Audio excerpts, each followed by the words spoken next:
आज के प्रोग्राम की शुरुआत में अनुपमा पराग से कहती है कि गणपति बप्पा जल्दी हमारे घर आने वाले हैं। बप्पा हर दुख दूर कर देते हैं। ये हम दोनों को एक नया मौका दे रहे हैं।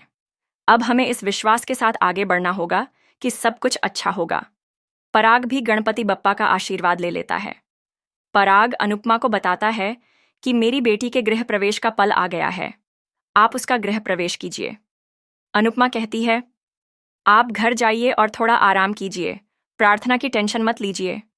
वहां लीला अनुपमा का इंतजार करती है। तभी अनुपमा वापस आकर कहती है कि वो मंदिर में दर्शन के लिए रुक गई थी। लीला उससे कहती है कि प्रार्थना का वेलकम करो, लेकिन अनुपमा कहती है कि घर की सबसे बड़ी लक्ष्मी आप ही हैं, इसलिए घर की नई लक्ष्मी का स्वागत आप ही कीजिए। उसके बाद लीला अंश और प्रार्थना का गृह प्रवेश करवाती है। लीला और अनुपमा दोनों मिलकर प्रार्थना और उसके बच्चे की नज़र उतारती हैं। किंजल प्रार्थना से कहती है कि कलश गिराकर घर में एंट्री करे। तभी सरिता उसे रोक देती है। सरिता सबको एक मराठी रिवाज के बारे में बताती है। वो समझाती है कि इस रिवाज में दूल्हा दुल्हन एंट्री के वक्त 2 लाइन की कविता में एक दूसरे का नाम लेते हैं। सरिता प्रार्थना के लिए कविता बनाकर सुनाती है। सब लोग ताली बजाते हैं। प्रार्थना भी अंश के नाम की कविता सुनाती है और सब उसके लिए भी तालियां बजाते हैं। फिर सब लोग अंश से भी कविता सुनाने को कहते हैं। अंश भी प्रार्थना के नाम की कविता सुनाता है। सभी खुश हो जाते हैं। इसी बीच जिग्नेश अपनी मस्ती से सबको हंसा देता है। फिर प्रार्थना कलश गिराकर घर में प्रवेश करती है। अंश और प्रार्थना खिल उठते हैं। सब लोग मंदिर के सामने जाकर आशीर्वाद लेते हैं।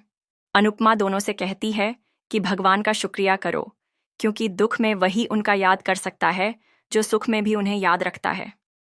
हमेशा याद रखना कि मुश्किल वक्त में सब लोग साथ छोड़ देते हैं, लेकिन ऊपर वाला कभी साथ नहीं छोड़ता। अनुपमा सबसे कहती है कि हमारा धर्म सनातन धर्म है। इसका मतलब है जो प्राचीन से है और हमेशा बना रहेगा। युग का निर्माण कर्मों से होता है। अच्छे कर्म सतयुग का एहसास करवाते हैं और बुरे कर्म कलयुग को ले आते हैं। इसलिए हमेशा प्रार्थना करो कि हमें अच्छे कर्म करने की शक्ति मिले। सब लोग खुश हो जाते हैं। अनुपमा समझाती है कि विवाह के बाद तुम दोनों का नया सफर शुरू होगा और इस यात्रा में एक नया सदस्य भी आने वाला है। लीला प्रार्थना के बच्चे से कहती है कि तुम जल्दी आ जाओ ताकि मैं तुम्हें अपने झूले में झुला पाऊं। तोशु मजाक करता है। फिर अंश अनुपमा से कहता है कि शादी के बाद कपल को नेग मिलता है, हमें भी कुछ लेना चाहिए। अनुपमा पूछती है, क्या चाहिए? अंश कहता है, क्या जो भी मांगे वो मिलेगा? अनुपमा हाँ कह देती है। अंश कहता है कि हम चाहते हैं हमारे बच्चे को आपकी देखभाल और संस्कार मिले। अनुपमा सुनकर इमोशनल हो जाती है। अंश और प्रार्थना अनुपमा से रुकने की रिक्वेस्ट करते हैं।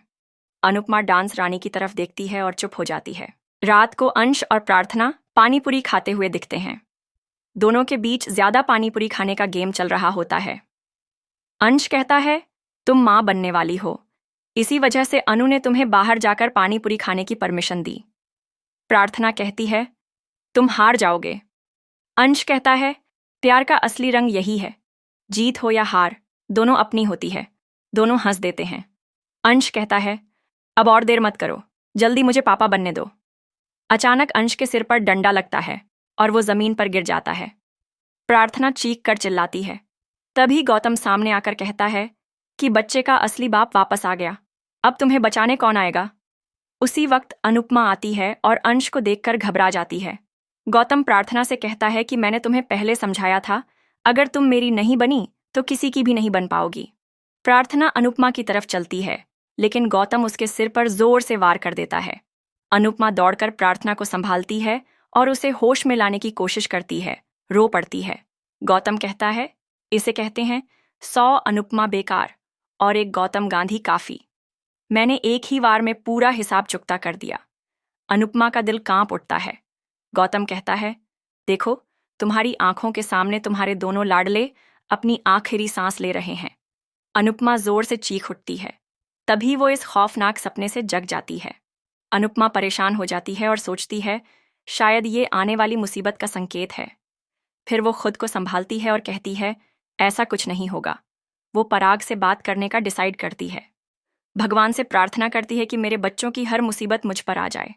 दूसरी तरफ प्रार्थना बेड पर बैठने लगती है तो अंश उसे रोक देता है और कहता है कि मेरी बहनें जरूर बेड के नीचे कुछ छोड़कर गई होंगी।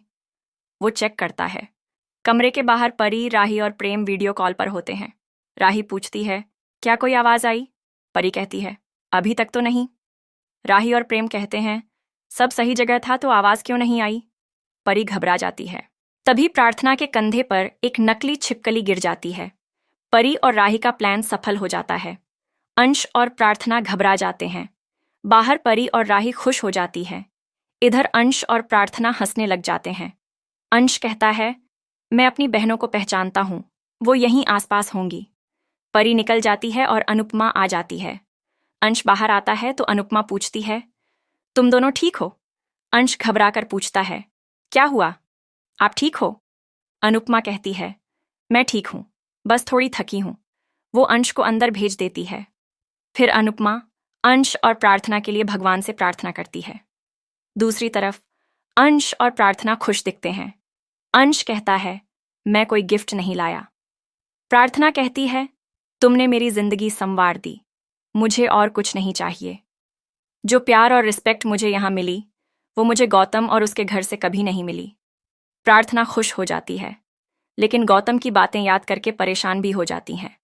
अंश कहता है कि आज खुशी का दिन है, आज उसे याद न करें। हमारे पास अनुपमा है तो डर की जरूरत नहीं है। दोनों मुस्कुराते हैं। इधर अनुपमा रिलैक्स करने बैठ जाती है और समर की याद में खोई रहती है। वो समर से बात करते हुए कहती है कि तुम अब ससुर बन गए हो और तुम्हारा बेटा भी पिता बनने वाला है। अनुपमा कहती है, अंश बिल्कुल तुम्हारी तरह है, उसने भी तुम्हारी तरह प्रार्थना के पास्ट को अपना लिया है। मुझे तुम दोनों पर फख्र है। इसी दौरान लीला आकर अनुपमा के कंधे दबाती है। लीला कहती है, तुम थोड़ा आराम करो, क्योंकि आगे कुछ दिन बहुत बिजी रहने वाले हैं। कल जन्माष्टमी है और उसके बाद तुम्हें कंपटीशन की तैयारी भी करनी है। लीला और अनुपमा घर के आंगन में बैठकर डिसाइड करती हैं कि इस बार की जन्माष्टमी में अंश को नंद बाबा बनाएंगे। लीला एक्साइटेड होकर कहती है, कितने सालों बाद घर में बच्चों की किलकारियां गूंजेंगी। ये त्योहार और भी खास है क्योंकि ये अंश और प्रार्थना की पहली जन्माष्टमी होगी। लीला मुस्कान के साथ कहती है, और सबसे खास बात यह है कि तुम हमारे साथ हो।